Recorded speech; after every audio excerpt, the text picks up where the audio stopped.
Greetings, welcome, hello, it's another Dreadlocks Q&A video. This is Dreadlocks Questions and Answers 24. So I'm going to answer your questions that you've left to me in YouTube videos and on the Facebook page this week. So here are my questions, and the first question is from Ellie Louise.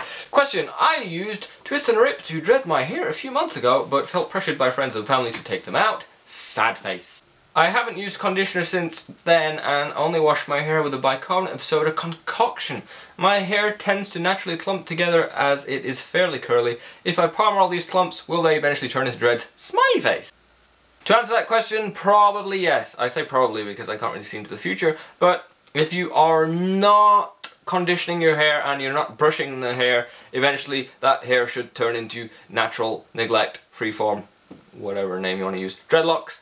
The palm rolling isn't really necessary, but you can do it if you like. But yeah, if you want to really slowly make dreads, maybe under the radar, secretly, then, you know, just stop brushing and conditioning your hair and that should work. Laurataylort. Question: can you tell me more about real hair extensions, care, and how they affect the dreading process of new dreads? Example: if I choose to use them, will I still go through the loop, stage, etc.? I have 1 week old dreads, T&R method. Started with layered hair and considering them to even out length. They are doing great. Okay, so I'm not a dreadlock extensions expert, and there are YouTubers out there that definitely are. They're like dreadlock extension gurus out there that I know of. I come into contact with extended dreadlock people through YouTube, but I have never extended the dreadlocks myself. But what I generally tell people is, don't put extensions in brand new dreadlocks. I'm not all like against extensions saying don't extend your dreadlocks, it should only be your own hair, but I don't think you should really put extensions in brand new dreadlocks because you really want to be waiting until your dreadlocks have sort of a solid body to attach the extension to. If you wait until the dreadlocks are mature and strong and sort of rope-like, or at least semi-mature and semi-rope-like, you'll really have something strong to crochet a dreadlock extension onto. Also, until your dreadlocks have matured and gone through the loops and shrinking phase, you don't actually know how long your dreadlocks are going to be, so you don't really know how long you want your extensions to be. It can be quite a step up to go from, you know, short twist and rip dreadlocks, which may not take that much work, a bit of washing, a bit of drying, a bit of, you know, tweaking if you're going to maintain them, to then jump to long extended dreadlocks, which are going to be heavier and there's going to be more there to take care of, and they're going to take longer to dry. They're going to take longer to wash and dry than just dreadlocks of that length because of where the link is between your dreads and the extension. So yeah, I would wait a little bit and also seek out the advice of the dreadlock extension gurus out here on the YouTube land place. Naughty Braids. Question: okay, my dreads are 7 months old and I've been blunting all my tips like every day, so they're nice and neat.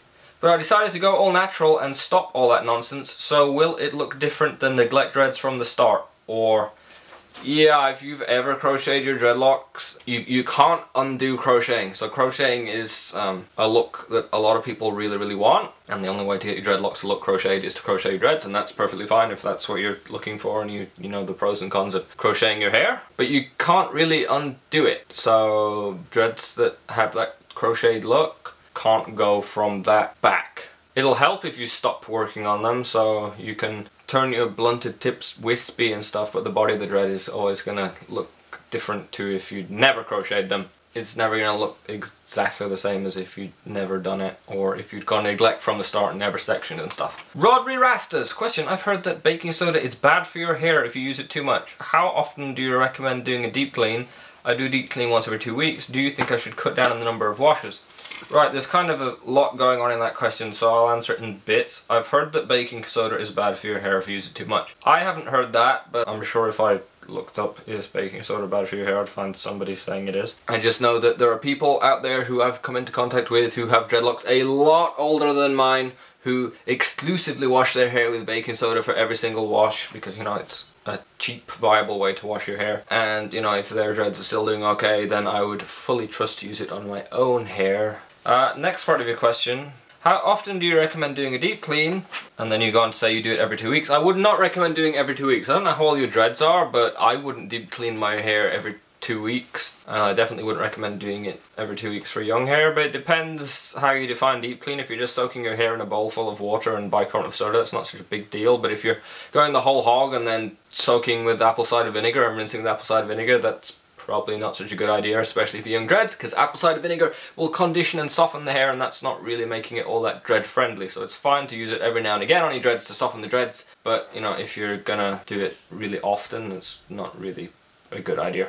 How often do I recommend? You know, once every 1 to 2 months. I'm far nearer the 2 months than the 1 month, but for younger dreads you probably don't really need to do it all that often anyway. Ryan Miele, how to partially brush out a dread to split it in two. Right, well, I don't know why you'd want to partially brush out a dread before you split it in two. I'm slightly confused. I wouldn't recommend trying to split a fully formed dread into two, because let's say you start off with a dread this big and try and split it into 2 dreads just by cutting up the middle. The 2 dreads that you get are not going to be as thick or as strong as half the original dread. You're going to lose stuff because the hairs do not grow straight down to be split. They go like this, so you're going to split down the middle and you're going to lose bits.